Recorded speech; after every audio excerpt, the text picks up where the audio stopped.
In a quiet neighborhood on the east side of Cleveland, Ohio, there stood an aging brick apartment building that most people passed without noticing. Its paint was chipped, the stairs creaked, and the hallway lights flickered more often than they worked. On the third floor, in a small one-bedroom apartment, lived a man whose life had been defined not by success or recognition, but by sacrifice. His name was Samuel Carter, T62. Samuel's hands were rough and scarred, each line telling a story of years spent cleaning classrooms, repairing broken sinks, and mopping floors after everyone else had gone home. He worked as a janitor at a public middle school, earning minimum wage with no pension and no savings. But he carried himself with quiet dignity, wearing neatly pressed shirts even when the fabric had thinned with age. Samuel had not always been alone. Years ago, his wife Linda had been the light of his life. They dreamed of owning a small home and watching their daughter grow up surrounded by love. But life had other plans. Linda died of cancer when their daughter Emily was just 6 years old. From that day forward, Samuel became both father and mother, provider and protector, and he never remarried. Every extra dollar, every ounce of strength, went toward Emily that he skipped meals so she could eat better. He walked miles in the snow when his car broke down. He attended every school meeting, every graduation, standing in the back so Emily wouldn't feel embarrassed by his janitor uniform. And when Emily graduated college, Samuel cried harder than he had at his wife's funeral. Emily met Ryan Whitmore during her final year of college. He was charming, well-dressed, confident, the kind of man Samuel felt intimidated by but trusted because Emily smiled around him. The Whitmore family was wealthy, respected, and powerful. They owned multiple properties, had business connections, and spoke with the effortless confidence of people who had never worried about bills that attend the wedding. Samuel noticed the whispers. He noticed how Margaret Whitmore barely looked at him, how Thomas Whitmore shook his hand as if it were a formality. He noticed the way the guests stared at his worn shoes and outdated suit. But Samuel swallowed his discomfort. "This is Emily's new life," he told himself. "She deserves better than I could ever give." After the wedding, the phone calls grew shorter. Emily sounded tired. Her laughter faded. She no longer spoke freely. Months later, the truth came pouring out in tears. The Whitmores criticized everything: how Emily cooked, how she spoke, how she dressed. They mocked her father openly, calling him a burden and a reminder of poverty. Ryan, once loving, became distant and silent, choosing his parents' approval over his wife's pain. Emily was not allowed to work. Her money was controlled. Her phone calls were monitored.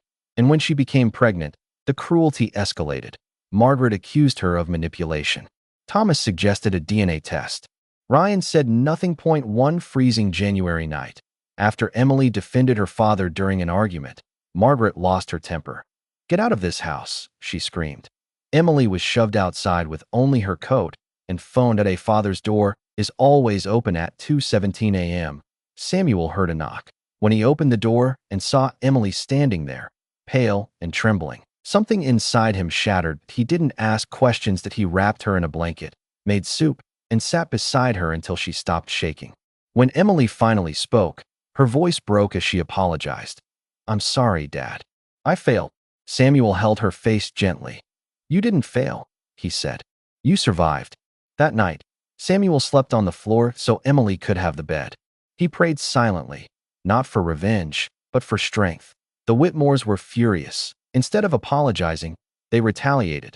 Weeks later, Samuel received legal papers accusing him of manipulating his daughter, destroying a marriage, and damaging the Whitmore family's reputation. They demanded $250,000, more money than Samuel had earned in his entire life. Samuel felt the room spin. That he couldn't afford rent, let alone a lawyer. Friends avoided him. Some whispered that fighting the Whitmores was pointless, but Emily stood firm. "I won't let them destroy you," she said to a lawyer who still believed in justice after countless rejections. Samuel walked into a small legal aid office downtown. That's where he met Claire Bennett. Claire listened carefully as Samuel told his story. She noticed his trembling hands, his honesty, and the way he blamed himself for everything, even the cruelty of others. When he finished, Claire leaned back in her chair. "They're using the law to bully you," she said calmly. "And that's wrong." "I can't pay," Samuel admitted. Claire smiled. "Then we'll let justice pay them back." The courtroom felt cold and unforgiving. The Whitmores arrived confident, surrounded by expensive attorneys. They smirked when they saw Samuel's worn jacket. But Claire Bennett was relentless. She exposed years of emotional abuse. She presented messages, medical reports, testimonies from neighbors and staff. Then Emily took the stand. Her voice shook as she described the humiliation, the isolation, the fear. She spoke of her father, how he never demanded gratitude, never complained, never asked for anything except her safety. The courtroom fell silent. When Samuel was questioned, he stood slowly. "I am poor," he said softly, "but I am rich in love for my daughter, and I would do it again." The judge's voice echoed. The Whitmore's case was dismissed. Their actions were labeled malicious and abusive. They were ordered to pay damages and legal fees.